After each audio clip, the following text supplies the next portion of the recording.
आज हम चक्रीय समूह के बारे में पढ़ेंगे। हम जानते हैं कि G बराबर 1 - 1 आइटा माइनस आइटा। ये सेट क्या होता है? एक समूह होता है जिसकी संक्रिया किसकी होती है? गुणा की होती है। अब अपन आइटा की पावर 4 बराबर किसके होता है? 1 के बराबर होता है। इसी प्रकार से आइटा की पावर क्यूब किसके बराबर होता है? माइनस आइटा के बराबर होता है। और आइटा की पावर 2 किसके बराबर होता है? -1 के बराबर होता है। और आइटा की पावर 1 बराबर आइटा होता है। इस प्रकार से हम क्या देख रहे हैं कि जी के प्रत्येक अवयव को अपन आइटा की इंटीग्रल पावर में लिख सकते हैं। अर्थात जो अपना जो जी सेट है, अब उसको अपन 1 - 1 आइटा माइनस आइटा ना लिख के क्या लिख सकते हैं अपन? Eta, eta square, eta cube, eta की पावर 4। ये और ये क्या है? आपका एक ही सेट है। तो इस प्रकार का जो समूह होता है उसको अपन चक्रीय समूह कहते हैं। अर्थात चक्रीय समूह क्या हो गया कि चक्रीय समूह वह समूह हो गया जिसमें एक ऐसा अवयव विद्यमान हो कि हम उस समूह के प्रत्येक अवयव को उस अवयव की इंटीग्रल पावर के रूप में लिख सकते हैं। और इसको अपन किस तरह से प्रदर्शित करते हैं? जी इक्वल टू ये आइटा, और आइटा इसका क्या कहलाता है? जनरेटर कहलाता है। ठीक है ना। इसी प्रकार से अपन देखें कि इसको माइनस आइटा के भी इसका कैसा होता है? जनरेटर होता है। क्योंकि अपन जानते हैं कि माइनस आइटा की पावर 1 बराबर क्या हो गया? माइनस आइटा हो गया। माइनस आइटा की पावर 2 बराबर क्या हो जाएगा? -1 हो जाएगा। माइनस आइटा की पावर क्यूब बराबर किसके हो जाएगा? आइटा के बराबर हो जाएगा। माइनस आइटा की पावर 4 बराबर क्या हो जाएगा? 1 के बराबर हो जाएगा। इस प्रकार से इसके प्रत्येक अवयव को अपन क्या कर सकते हैं? माइनस आइटा की इंटीग्रल पावर के रूप में लिख सकते हैं। इसलिए जो अपना जी है वो क्या हो गया? इसको चक्रीय समूह हो गया जिसका जनरेटर क्या हो गया? माइनस आइटा हो गया। इस प्रकार से अपने चक्रीय समूह की परिभाषा क्या हो गई कि एक group G is said to be a cyclic group if there exists an element A belongs to G such that G बराबर A, ब्रैकेट में A लिखेंगे कि that is every element of G can be expressed as sub integral power of A, और A is called generator of G। यदि किसी समूह G में एक ऐसा अवयव A विद्यमान है कि G का प्रत्येक अवयव A की पूर्णांक घात के रूप में व्यक्त किया जा सकता है, अर्थात G बराबर ब्रैकेट में A, तो G A द्वारा जनित एक चक्रीय समूह कहलाता है तथा A G का जनक कहलाता है। जैसे अपन ने ये अभी आपको ये उदाहरण बताया था कि ये आपका क्या है? समूह है, अपन है परिमित समूह है। तो इसके दो जनक कौन से हो गए? माइनस आइटा और प्लस आइटा हो गए। अब यहाँ पर अपन ने जो संक्रिया ली थी वो किसकी ली थी? गुणा की ली थी। यदि संक्रिया आपके क्या है? प्लस की है, तब अपन क्या करेंगे? अवयव को जोड़ेंगे। तो अवयव को जोड़ेंगे तो जैसे मतलब अपन A और प्लस A को जोड़ेंगे तो क्या आएगा? पास 2A हो जाएगा। तब अपनी परिभाषा क्या बन जाएगी कि G के प्रत्येक अवयव को A के मल्टीपल के रूप में, गुणक के रूप में लिख सकते हैं। तब अपना जो समूह है वो क्या हो जाएगा? चक्रीय समूह हो जाएगा। तो अपन जानते हैं कि Z प्लस ये क्या है? एक अपरिमित समूह है। इसके साथ ही ये चक्रीय समूह भी होता है जिसके जनक 1 और -1 दो होते हैं, क्योंकि इसके प्रत्येक अवयव को अपन 1 के मल्टीपल के रूप में लिख सकते हैं। जैसे 3 है तो 3 को अपन क्या लिख सकते हैं? 3 गुणा 1 बराबर 3, तो 1 का ये मल्टीपल हो गया। इसी तरह से -1 है तो -1 गुणा -3, तो ये आपके क्या हो जाएगा? 3 हो जाएगा। तो इस तरह से अपन 1 और -1 के मल्टीपल के रूप में लिख सकते हैं, इसलिए ये क्या हो जाएगा? चक्रीय समूह हो जाएगा। अब अपन ने ये समूह देखा Z4 equal to 0 1 2 3 addition modulo 4। ये भी क्या होता है, चक्रीय समूह होता है जिसके दो जनक कौन से होते हैं, 1 और 3 होते हैं। जैसे अपन देखें कि मतलब 1 को अपन क्या लिख सकते हैं, ये अपनी संक्रिया किसकी है, प्लस की, इसलिए अपन इसको क्या करेंगे, मल्टीपल के रूप में लिखेंगे। तो ये आपके किसके बराबर होता है, 1 के बराबर होता है। इसी तरीके से 2 गुणा 1 बराबर 2 होता है, 3 गुणा 1 बराबर 3 होता है। अब 4 गुणा 1 बराबर कितना होएगा, 4 होगा। अब अपन ने इसमें एडिशन मोडुलो 4 की परिभाषा लगा दी। इसकी परिभाषा क्या होती है कि यदि इसमें जोड़ने पर, दो अवयव को जोड़ने पर 4 से कम आता है जब, तो वही लिख देते हैं। 4 या 4 से ज़्यादा आता है तो अपन क्या करते हैं कि उसमें से 4 घटा देते हैं और जो शेष बचता है वो लिखते हैं। तो यहाँ 4 गुणा 1 करेंगे तो 4 आ गया, तो अपने पास 4 में से घटाएंगे तो 0 होएगा। तो अपन 0 को क्या लिख सकते हैं, 4 गुणा 1 बराबर 0 हो जाएगा। तो इस प्रकार से अपन देख रहे हैं कि जो Z4 है उसके प्रत्येक अवयव को कैसे लिख सकते हैं, अपन इस तरीके से लिख सकते हैं, 1 1 2 1 3 1 4 1। इसलिए 1 इसका क्या हो जाएगा, जनरेटर हो जाएगा। इसलिए ये साइक्लिक के रूप हो गया जनरेटेड बाय 1। इसी तरीके से अपन 3 को देखें तो 1 गुणा 3 बराबर 3 हो गया, 2 गुणा 3 ये क्या हो गया अपना 6 हो गया। इसमें से 4 घटाएंगे तो अपने पास 2 बचेगा, तो इसकी मान कितना हो गया, 2 हो गया। 3 गुणा 3 बराबर 1 हो जाएगा, क्योंकि ये 9 हो गया। इसको 4 में से घटाएंगे तो अपने पास क्या आ जाएगा, 5 आ जाएगा। फिर दोबारा 4 में से घटाएंगे तो 1 आ जाएगा। 4 गुणा 3 ये 12 हो गया, तो 12 हो गया तो इसको एक बार 4 से घटाएंगे तो 8 आ जाएगा। फिर दोबारा घटाएंगे 4 तो 4 आ जाएगा, और दोबारा घटाएंगे तो 0 आ जाएगा। इसलिए अपन 0 को इस तरीके से लिख सकते हैं। इस तरह से अपन देख रहे हैं कि Z4 के प्रत्येक अवयव को कैसे लिख सकते हैं अपन, 1 3 2 3 मतलब 3 के मल्टीपल के रूप में लिख सकते हैं। इसलिए 3 भी इसका क्या हो जाएगा, जनरेटर हो जाएगा।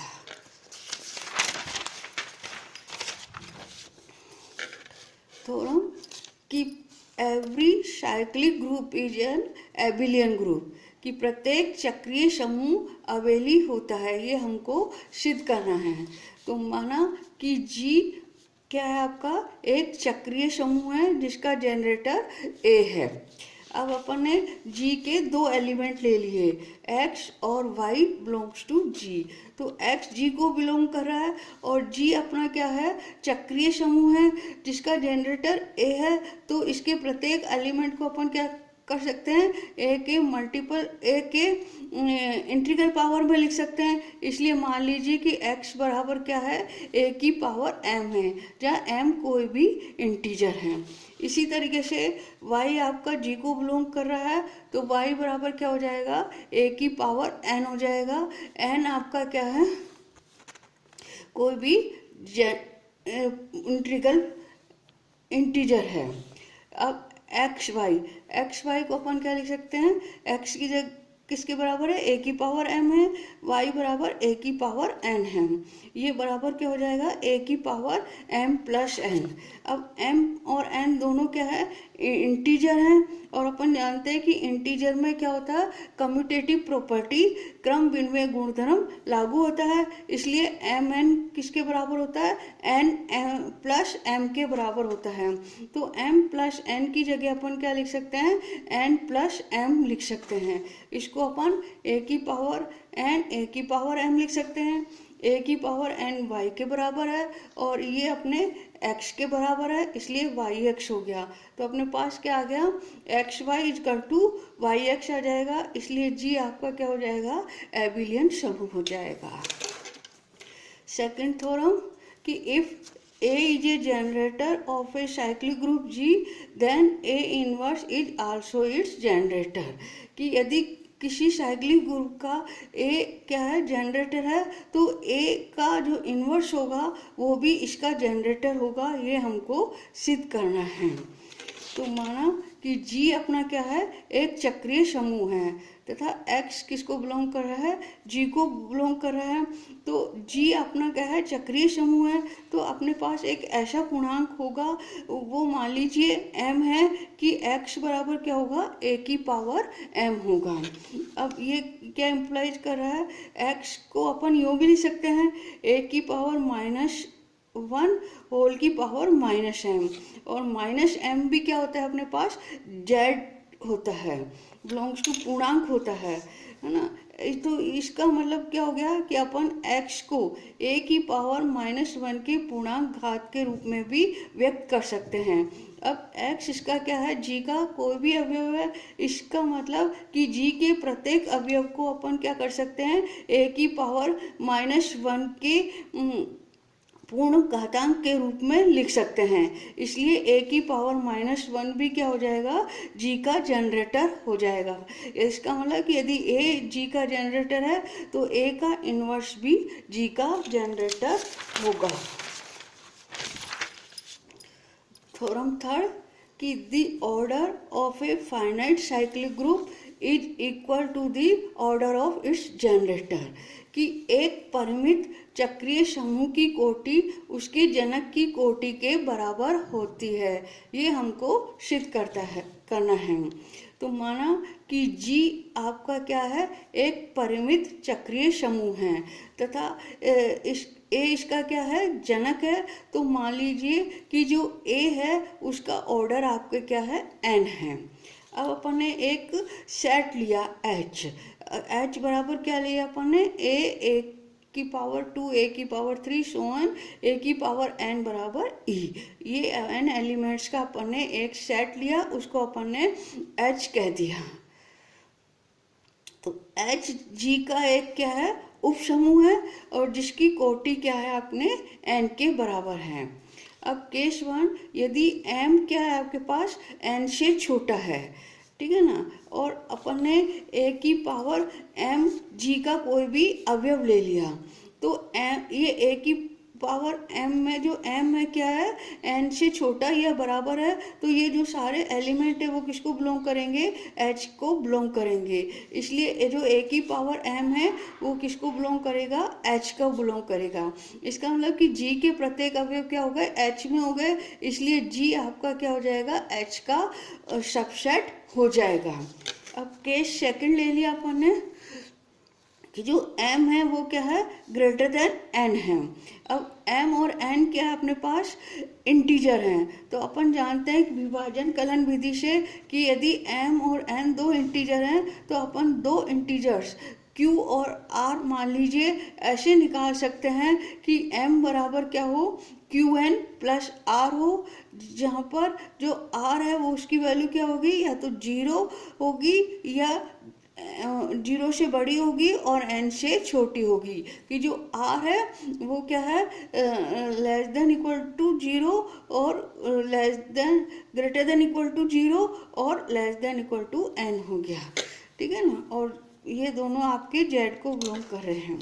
अब a की पावर m बराबर क्या हो गया, m का ये मान रख दिया, q a की पावर qn प्लस r, इसको अपन ने इस तरह से तोड़ लिया, a की पावर nq इंटू a की पावर r, और इसको अपन क्या लिख सकते हैं, a की पावर n होल की पावर q a की पावर r। और ये n का जो ऑर्डर है वो कितना है, n है, a का जो ऑर्डर है वो n है, तो a की पावर n किसके बराबर होगी, e के बराबर होगी ऑर्डर की परिभाषा से, ठीक है ना। ये क्यों हुआ, क्योंकि ऑर्डर ऑफ a बराबर n है, इसलिए ये अपन जानते हैं कि a की पावर n किसके बराबर होगी, e के बराबर होगी।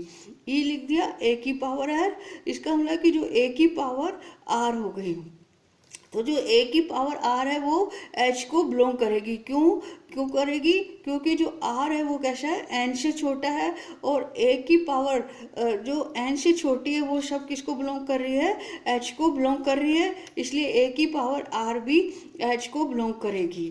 तो इसका मतलब कि जब m n से ग्रेटर देन है, एन से बड़ा है तब भी जो जी के प्रत्येक अवयव हैं वो किसको बिलोंग कर रहे हैं, एच को बिलोंग कर रहे हैं। इसलिए अपना जो क्या हो जाएगा, जी एच का सबसेट हो जाएगा।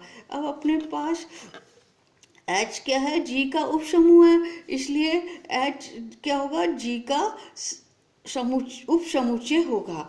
अब अपन देख रहे हैं एक और दो से कि जी आपका क्या है, एच का सबसेट है, चाहे एन का मान कुछ भी हो, है ना। और ये आपका क्या है, एच यहाँ से जी का उप समुच्चय है, इसलिए इन दोनों से क्या हो जाएगा, आपके पास जी बराबर एच आ जाएगा। पर अपन देख रहे हैं यहाँ पर जो एच में कितने एलिमेंट हैं, एन एलिमेंट है, इसलिए एच का जो ऑर्डर है वो कितना होगा, एन होगा, इसलिए इसका ऑर्डर एन है। और जी बराबर एच है, इसलिए ऑर्डर ऑफ जी भी क्या होगा, एन के बराबर होगा। और एन का ऑर्डर कितना है, और ए का ऑर्डर कितना है, एन है, इसलिए ये किसके बराबर हो जाएगा, ऑर्डर ऑफ ए के बराबर हो जाएगा। इस तरह से अब क्या हो गया कि एक परिमित चक्रीय समूह की कोटि उसके जनक की कोटि के बराबर होती है।